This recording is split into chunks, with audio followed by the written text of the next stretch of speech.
Beaucoup de gens ne savent pas que là où ils sont, l'une des choses dont ils ont besoin, c'est « Pasteur, montrez-moi comment avoir l'onction. » Pasteur, montrez-moi comment être baptisé par l'Esprit. Parce que Jésus-Christ a dit, vous recevrez une puissance, le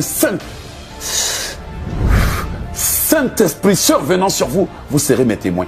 Mais les Écritures disent que les choses que Dieu a préparées pour nous, l'œil n'a point vu, l'oreille n'a point entendu, mais Dieu ne nous les révèle que par l'Esprit. Il y a quelqu'un qui doit dire, Seigneur, donne-moi ton onction pour que je puisse avoir accès au mystère. Quand l'esprit n'est pas sur vous, les esprits démoniaques viennent et vous oppressent. Quand l'esprit n'est pas sur vous, vous n'avez pas la puissance pour franchir les barrières. Dans vos rêves, vous voyez des démons. Mais lorsque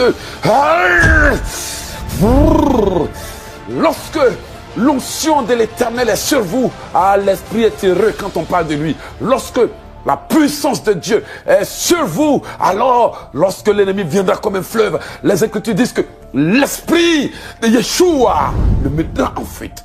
Aujourd'hui, le peuple de Dieu souffre parce que nous avons banni l'esprit de l'église. Aujourd'hui, le peuple de Dieu souffre parce que les pasteurs vont prendre des fétiches pour aller prêcher. Aujourd'hui, le peuple de Dieu souffre parce que les gens sacrifient des enfants et les enterrent pour avoir de la puissance. Alors, le peuple de Dieu qui devrait recevoir la puissance pour être témoin de Jésus-Christ souffre. Cependant que le monde entier attend et soupire et attend.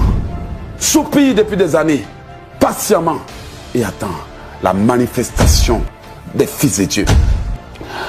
La Bible dit, lesquels sont nés ni de la chair, mais de la volonté de l'Esprit, du Père Céleste. Donc il y a des choses qu'on ne peut faire que lorsque nous sommes en esprit. Que quelqu'un dise, Seigneur, que je sois en esprit.